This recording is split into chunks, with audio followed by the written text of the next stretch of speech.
Im heutigen Video dreht sich's um das Thema Geschenke. Geschenke kriegen, Geschenke haben, Geschenke nicht verschenkt zu haben. Was mache ich mit Geschenken? Das ist ein heikles Thema und darüber spreche ich mit dir heute. Zunächst mag ich einmal Danke sagen. Danke, dass du meinen Kanal abonniert hast. Danke, dass du mir unten immer einen Like-Button drückst und kommentierst. Das bedeutet mir die Welt.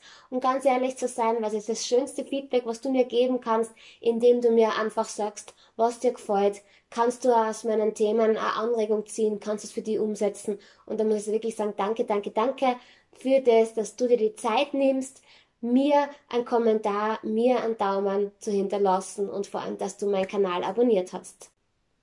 Zum Thema Geschenke.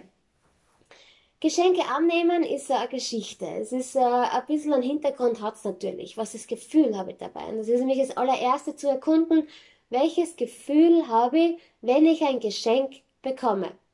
Habe ich ein Geschenk bekommen und empfinde Dankbarkeit dafür und sage Danke, dass du so nett warst, dass du auf mich gedacht hast, dass du dir die Zeit genommen hast, etwas für mich zu finden, was mir potenziell Freude bereitet.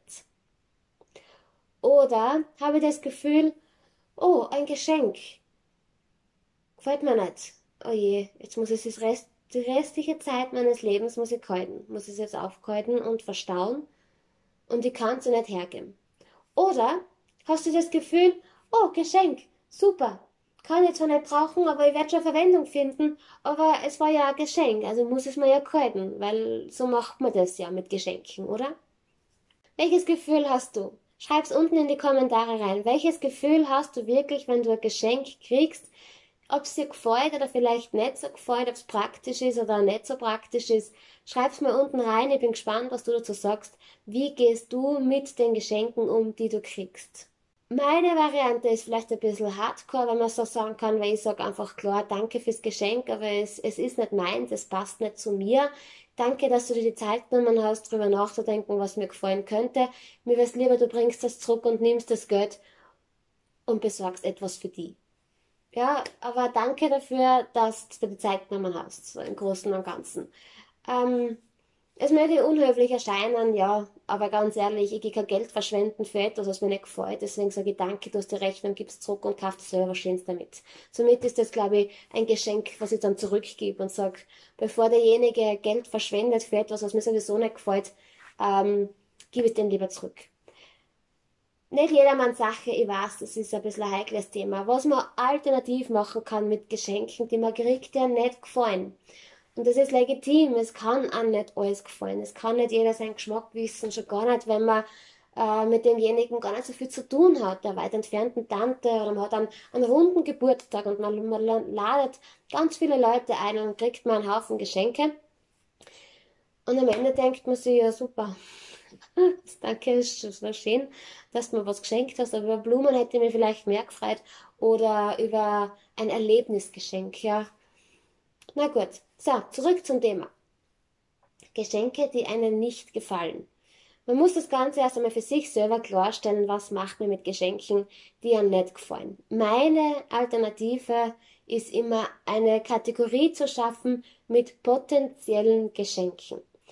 Und das ist dann nicht nur die Geschenke, die man kriegt und die einem nicht gefallen, kann man dann potenziell weiterschenken. Da sollte man übrigens ein Post-it dann drauf machen von der Person, von der man es gekriegt hat, dass man es nicht fälschlicherweise an die Person dann wieder zurückschenkt, wenn man es nicht machen will. Und das Zweite ist, wenn man beim Aufräumen ist, beim Aussortieren, habe ich jetzt schon öfters gemerkt, kommt man immer wieder drauf, dass man Geschenke gekauft hat, sagen wir mal für letztes Weihnachten, und man hat es vergessen zu schenken. Oder Freundin hat ein Baby gekriegt, man hat Babysachen einkauft und dann plötzlich ist das Baby rausgewachsen aus dem Gewand, ja, weil man vergessen hat, es zu schenken. Also das Vergessen zu schenken, weil man potenzielle Geschenke irgendwo versteckt und keinen definierten Platz dafür hat, passiert leider viel zu häufig.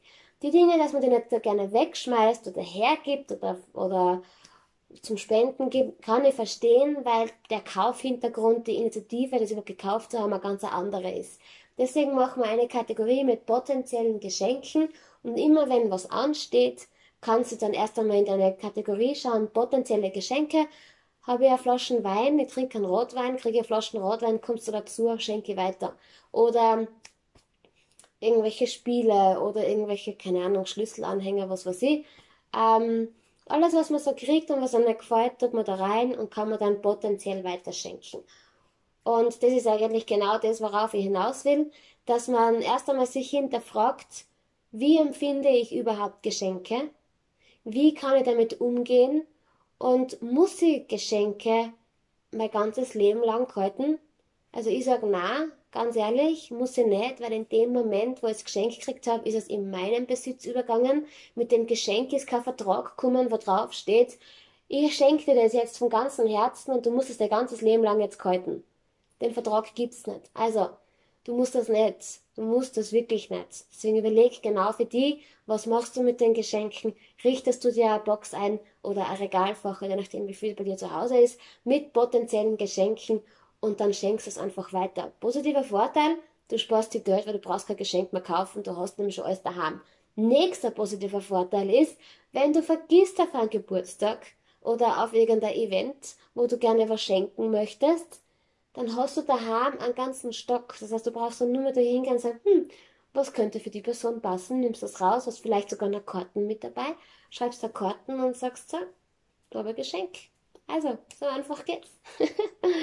Dann, ja, sage ich danke fürs Zuschauen. Ich bin gespannt, ob das Video für dich bereichernd war. Wenn ja, lass den Like-Button da, schreib gerne in die Kommentare unten, wie du mit dem Thema Geschenke umgehst. Und dann sage ich danke fürs Zuschauen. Wir sehen uns beim nächsten Video. Adios.